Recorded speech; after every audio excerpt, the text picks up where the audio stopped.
2, 1, 0.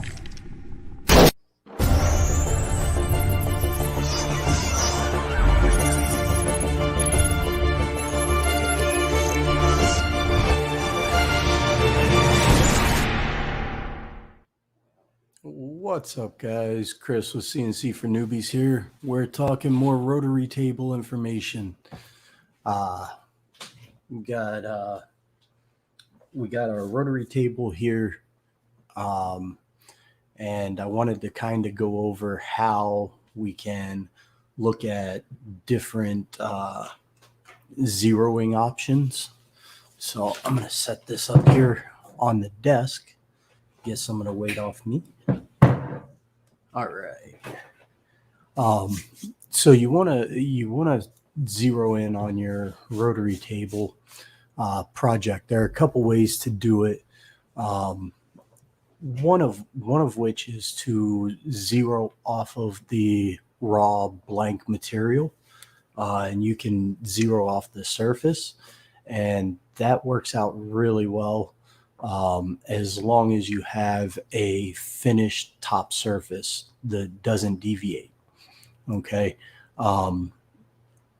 Whenever you work on something with the rotary table, you typically want it off of center line on whatever your movement axis is, whether it be if the x-axis is moving back and forth or the y-axis is moving back and forth. You'll typically have your rotary table center lined. So the center of the rotary table is in line with the movement of the axis, and then the point of the tailstock is in line with the axis at the other end.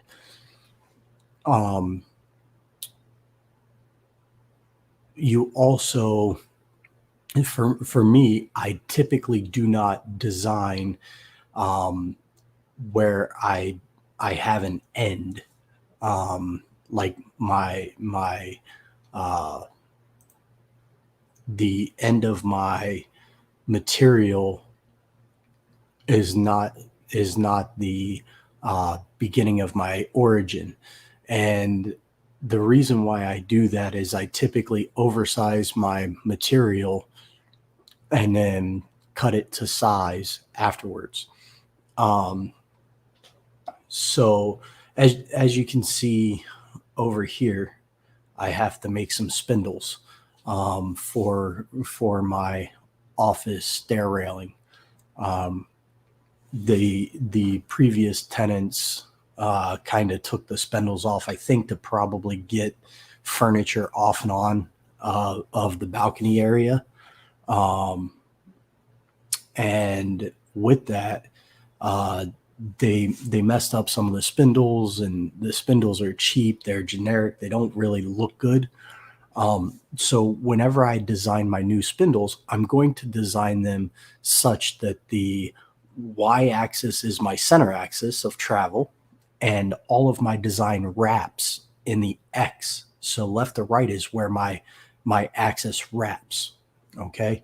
So I'll have the center line of the raw stock will be it'll be parallel to the y-axis length because the spindles are so tall. Okay. Then on top of that, I actually size my center point, my origin point, off of the center of my rotary table. So the way that I will typically do it is I will put a live tailstock or a regular tailstock in the chuck. Okay. So I'll have a pointed insert in here, almost like a V-bit. And then I'll use, let's see here, I'll use a nice sharp V-bit to come down and touch that center. I will zero my material, my Z-axis on that center point. Now, one thing I will do is I'll come up And whenever I start a new rotary table, this is only whenever I'm setting up a rotary table, is I will come up from that and I'll actually come over and I'll touch off of this flat. And the reason why I touch off of this flat is real simple, because I can write an offset on that flat. Okay. And if I write an offset on that flat, I can now probe this top surface that's flat and then just do an offset for my center line on the center of the chuck. So now I can actually probe the center line of all of my material without probing the center line. I basically probe off the top flat surface, and then I do an offset, and I put the offset in UCCNC. I type it in and I hit enter, and we're good to go. You know, so whenever you do that, you'll learn that you have a bunch of ways you can do stuff. You don't have to actually set everything up prior every time. You can do offset tables. And if you know your offset tables, we talked about yesterday, I did an interview with Bull from the Make group. And we talked about pinning the table or fixturing. Whenever I put this rotary table on, I typically will just clamp it in place. But what I'm going to do is I'm actually going to make a slide table for it, either out of extrusion or wood, that will mount on my table of my router, kind of like what we showed back in Pennsylvania when I did the X-Carve rotary. So that's one way to quickly get center lines off of this. Is you can have a crosshair. If you have a fixture table, you can actually have a crosshair on this, so you line up your X and Y right on there, and then you probe and you can get your 0 point. And then if you want to go to center or end of material, or however you design in Aspire or anything like that, you can actually move to that point in the moving axis.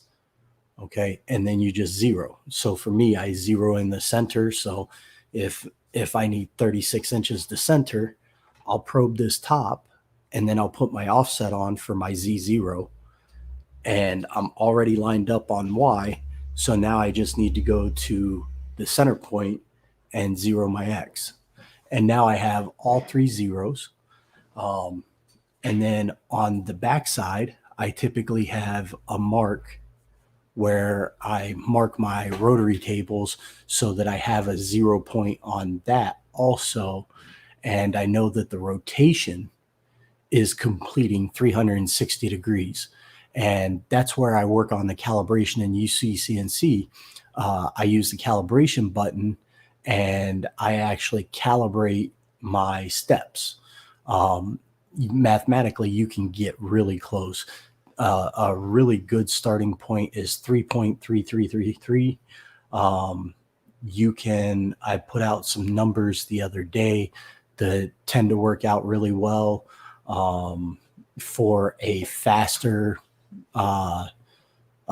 profile. So you just go from there with it and start to learn. Let's see. I did get some questions on this bad boy. This is a trunnion table. So this spins 360 degrees. This rocks 215 degrees. It'll actually go 360, but I don't run at 360. But what's nice about this is I can put a pointed bit, a V bit or a live chuck or whatever like that in here.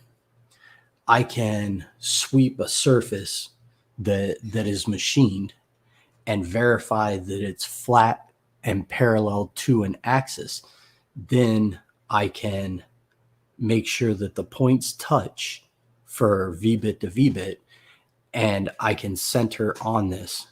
Then I can turn it this way and center my Z. Once this is 90 degrees this way, I can actually come in just like a regular rotary table and zero my Z. So I can come in, I can get my 0 point here, then rotate it this way. I can get my 0 point here, and then I can run my system that way.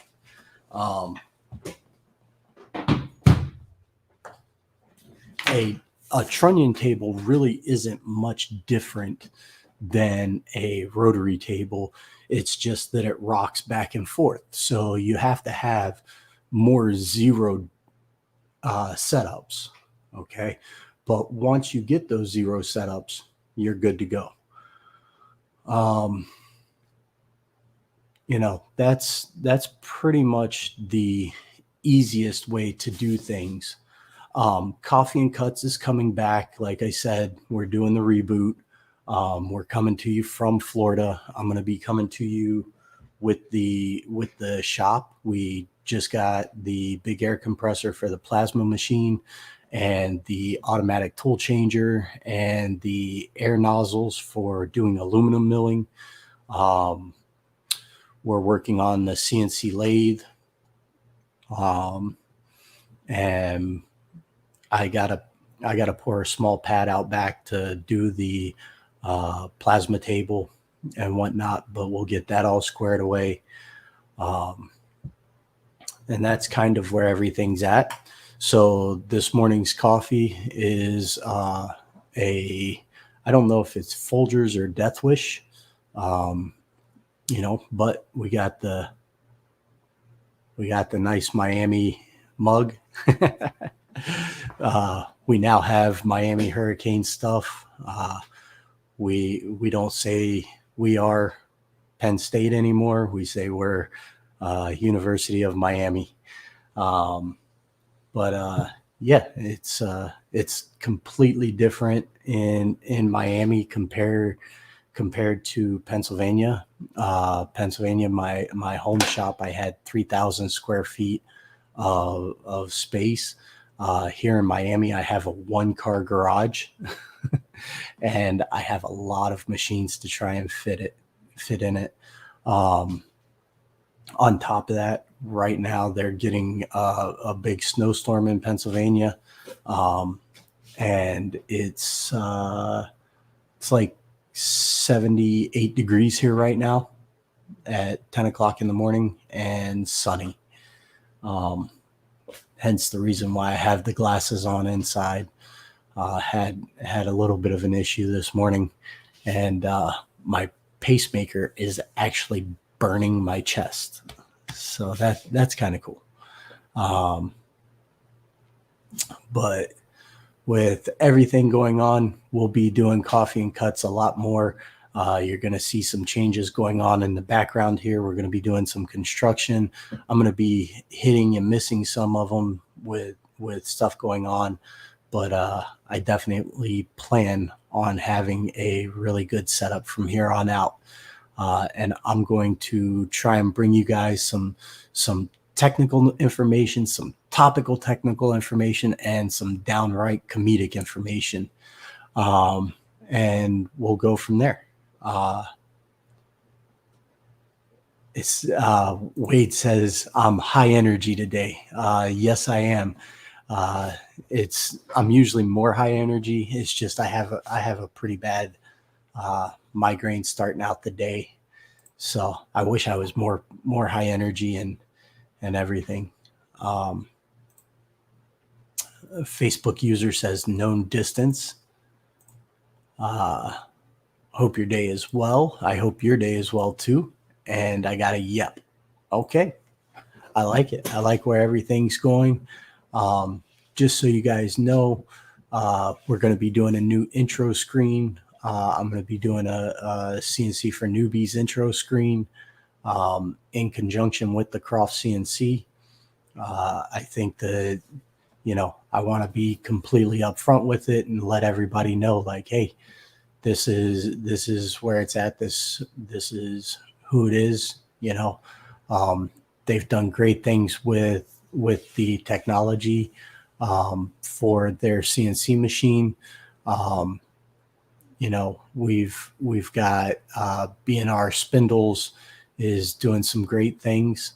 Well, wait, thank you very much. That's actually my common intro. Wade said the intro today was really cool. Um, I actually, for you guys that don't know, I do all the graphics work myself. I do uh, all the JPEGs, all the GIFs. I try to do myself. I try to put them together myself and everything.